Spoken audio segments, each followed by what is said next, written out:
Hello everyone, my name is Jessica Chandler and today I will be talking to you about functional behavior assessment and functional analysis. Before I get into FBAs and FAs, I wanted to share a little about myself. I am a master's student at Ball State University studying applied behavior analysis. I'm in my 4th semester, so I will have one remaining semester before graduation and then sit for the BCBA exam. My fieldwork placement currently is in an ABA clinic in Louisville, Kentucky. We specialize in early intervention, so the age range of the clients that I typically work with are between 2 and 11 years old. Following graduation and passing the exam, I plan to stay on at the clinic where I work. I've been a registered behavior technician for 3 years. Most of my experience has been with the early interventions kids, and I've really enjoyed the work that I've done with them and plan to pursue that in my professional career. My current experience with behavior assessments is fairly limited. I've taken ABC and baseline data and used questions about behavior function to assist in a BCBA determining the function of a behavior. But I definitely have a lot to learn as far as those behavior assessment methods. So before we start talking about FBAs and FAs, I think it's important to explain the different functions of behavior. The Cooper book offers a brief description of each function of behavior, which is escape, attention, tangible, and sensory. Any behavior can be broken down into one of these 4 categories as far as why it is happening. Escape is also known as social negative reinforcement. It serves as a function of behavior by terminating or avoiding unwanted interactions with others. Remember, negative reinforcement is when something is removed, and positive reinforcement is something is added to increase a behavior. So,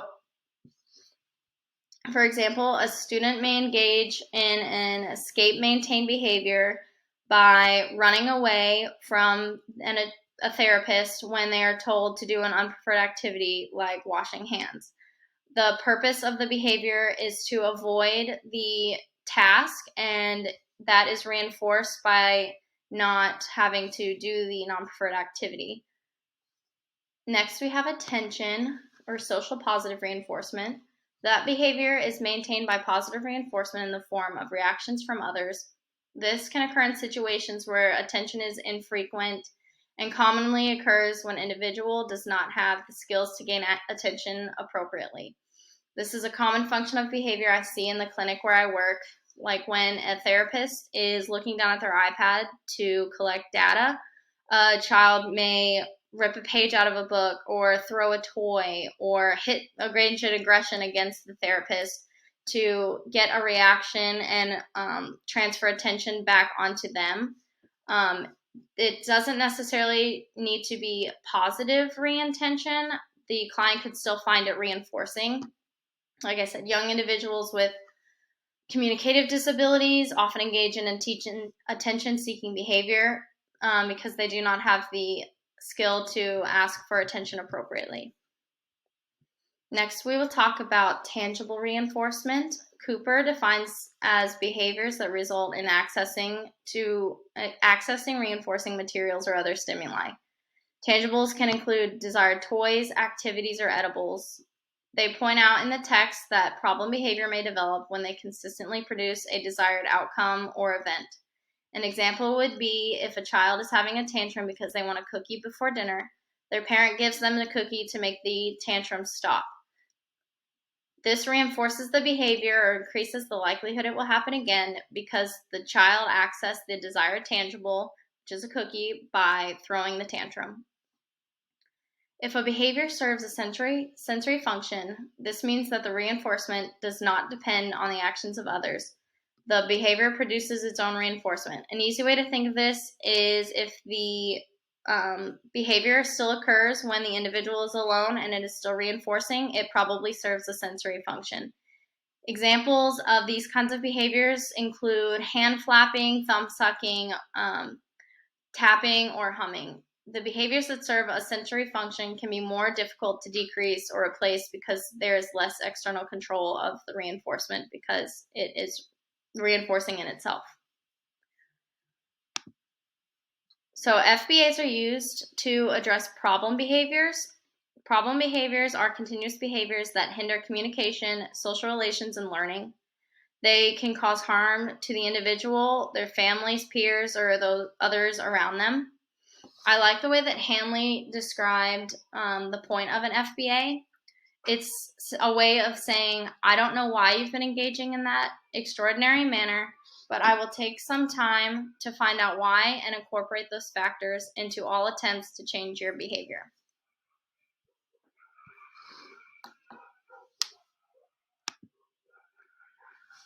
An FBA would be appropriate if the problem behavior increases the risk of the individual's safety, inhibits the individual's learning, it increases the risk of safety of others, or interferes with others' learning. So this pertains to peers and students that are trying to learn around where the behavior occurs. Examples of these kinds of behaviors are self-injurious behavior, elopement, crying, refusal, tantrum, aggression, and property destruction. It's important to determine the function of these behaviors in order to write a behavior support plan to change how those behaviors look and replace them with more appropriate behaviors.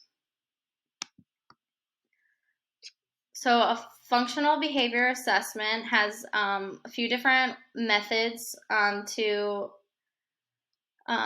gather data. The first is direct observation, which refers to the data collection that's recorded in real time as the behavior occurring.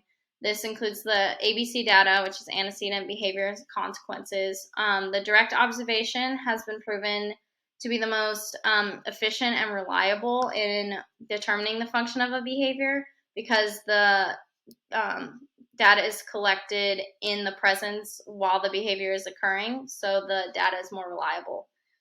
Next, we have informant methods. This includes interviews, questionnaires, and ranking scales, often involving those who interact and work with the client most often. Those people include family members, parents, therapists, teachers, and sometimes it's applicable to the individual themselves answering questions about their own behavior, but that is not always appropriate.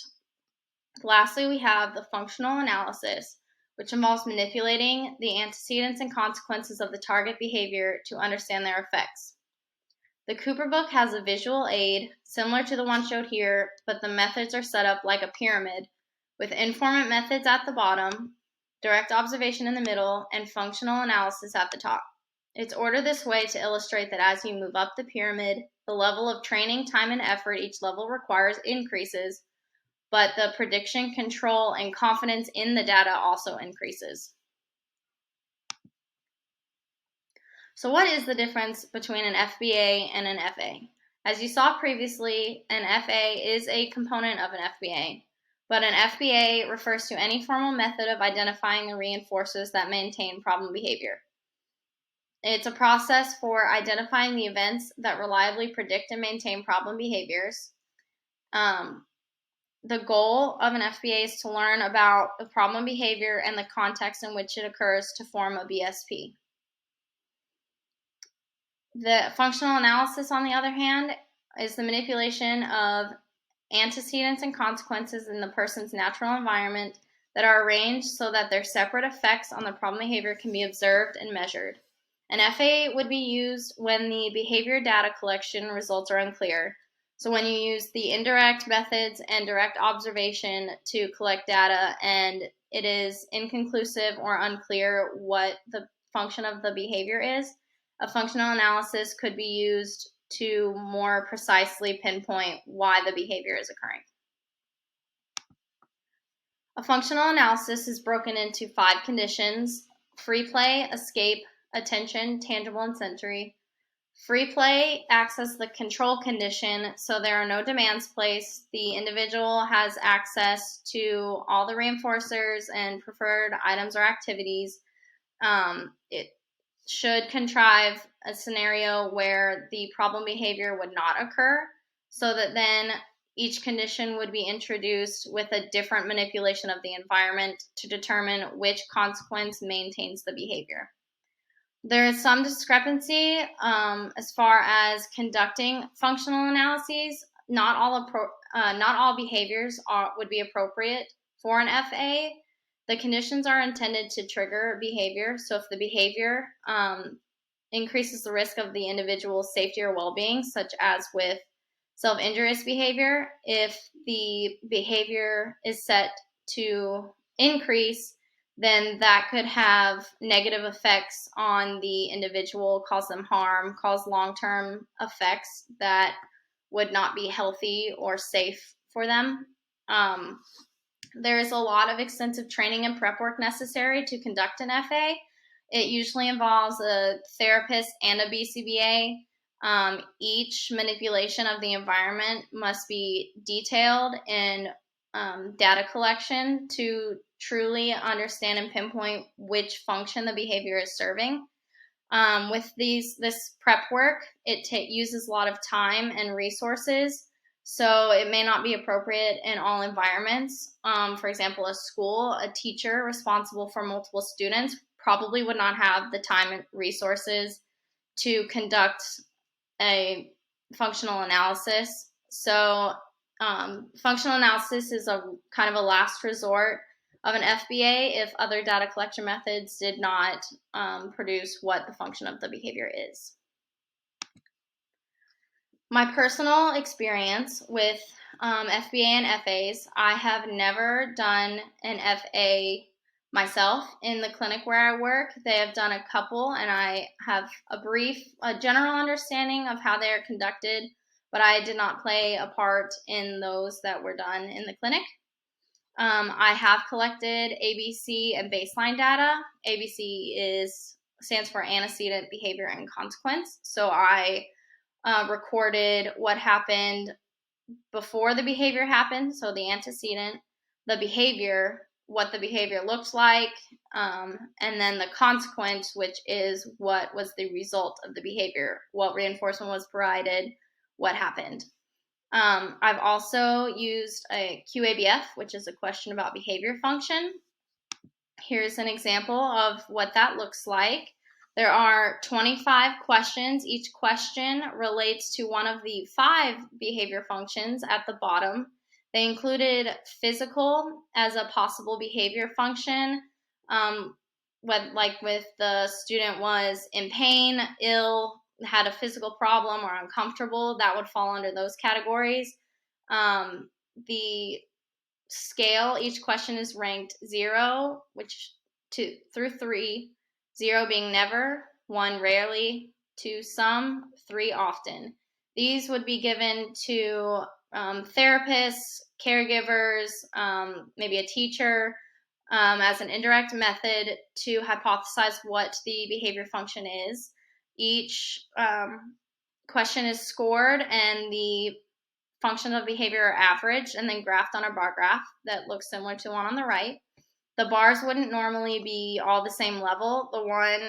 The function with the higher average would be the highest bar, and that would be the hypothesized function of the behavior. It's a quick and easy way to get information on what the possible function of the behavior is, but other forms of data collection should be implemented to ensure that you've pinpointed what the function of that behavior is. This is just more of a starting point to get a general idea for the BCBA to pursue what other programmings or replacement behaviors could possibly decrease the problem behavior. So here are a list of the references that I used to put together this presentation. Thank you for watching, and I hope you enjoyed it.